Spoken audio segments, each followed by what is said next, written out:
ini mengapa Jokowi betah di Jogja sejak hari Sabtu 27 Januari 2024. Presiden Jokowi sudah berada di Jogja.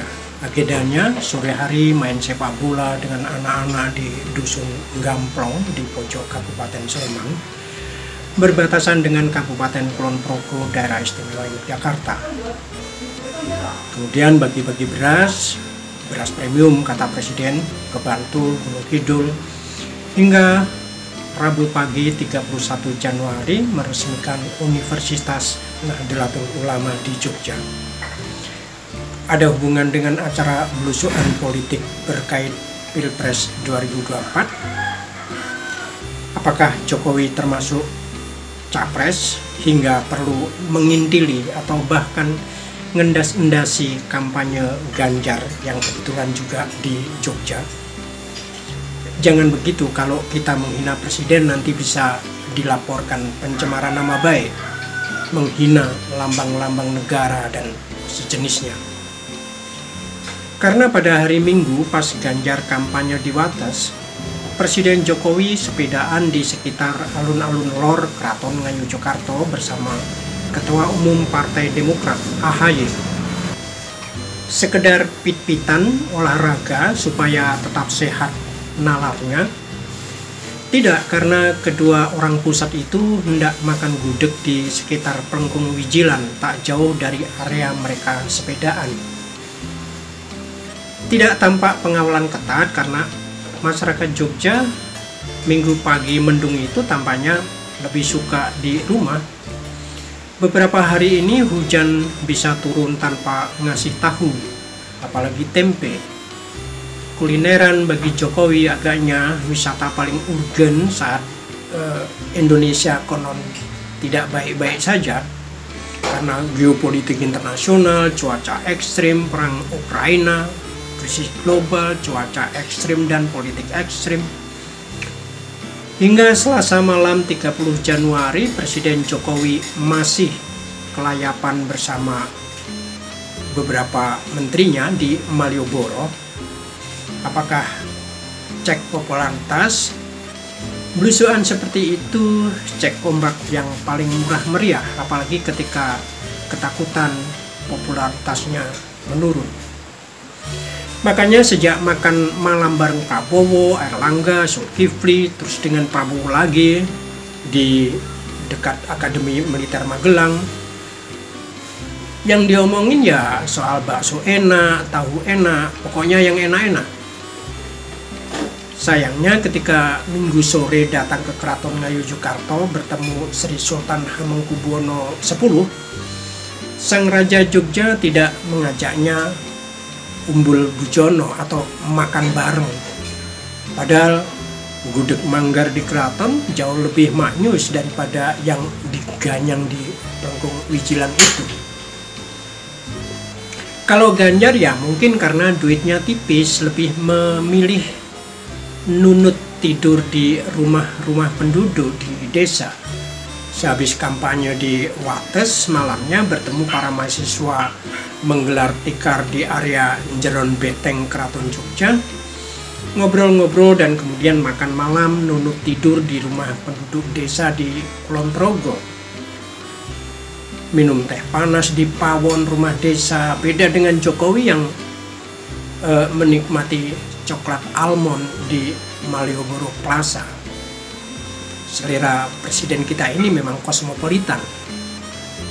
Jangan hubungkan dengan kejadian siang sebelumnya di hari yang sama di Gunung Kidul ketika ada seorang warga rakyat jelantah yang membentangkan poster bertuliskan selamat datang kepada Presiden Jokowi, tetapi di poster itu dituliskan juga bahwa dia memilih Ganjar. Alasannya rakyat sudah pintar. Dan hasilnya posternya direbut seseorang, kemudian diketahui adalah, kalau dilihat dari urutan videonya yang viral, adalah bagian dari protokoler kepresidenan. Kita tahu kena sentil hidungnya oleh seorang yang terlatih, apalagi bagian dari pengamanan presiden, akibatnya bisa fatal, dia harus dibawa ke rumah sakit. Entah kenapa situasi akhir-akhir ini semakin menunjukkan bahwa Jokowi bukan kita, seperti slogan sebelumnya, Jokowi adalah kita. Sekarang ia menjadi mereka. Entah mereka itu siapa, sesuatu yang jauh dari kita, yang tak terpermanai. Apalagi pas Pampres kini menghimbau agar rakyat tidak mengacungkan dua jari ke presiden. Entahlah, yang pasti himbauan itu dipuji oleh Bawaslu. Memang keren Bawaslu ini, lebih awas ke atas daripada awas ke bawah. Tapi atau karena itu maka di setiap lintasan mobil presiden dimanapun, di Salatiga, Magelang, Gunung Kidul, juga di Sleman, Jogja, masyarakat di pinggir jalan mengacungkan 3 jari. Kalau menurut staf sus Presiden Ari Dwi Payana menyebut bahwa gerakan mengacungkan 3 jari ke rombongan presiden itu disengaja. Ya tentu saja disengaja. Bagaimana mengacungkan jari tidak disengaja? Melintur. Oh ya, satu lagi, kalau Anda termasuk darah tinggi, jangan mengganyang tongseng, terutama tongseng wedus, high kolesterol, apalagi wedus yang suka mengintili. Akibatnya Budet Kertarjasa pun dilaporkan ke Polda DIY karena dituding melakukan penistaan kepada presiden. Lah, mengintili atau tidak, kalau wedus disebut ngintil, itu kalau BAB. Masalahnya wedus BAB atau tidak, atau ada wedus yang ikutan nyapres atau tidak, atau setidak-tidaknya mendukung capres tertentu atau tidak. Jadi jangan baperan, karena beda pilihan itu sesuatu yang wajar.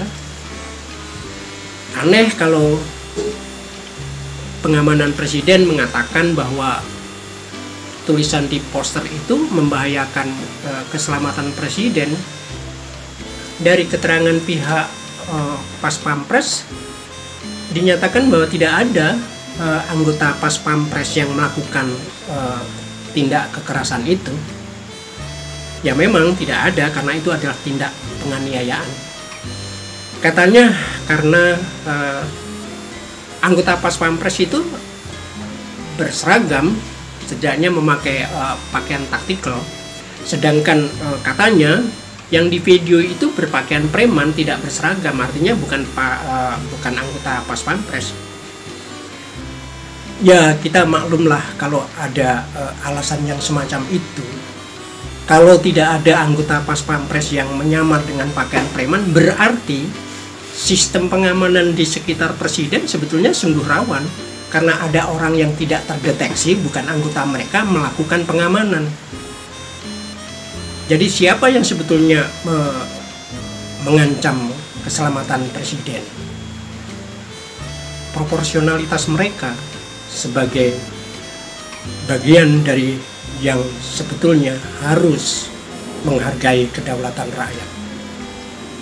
Meskipun pilihan capresnya berbeda dengan presiden.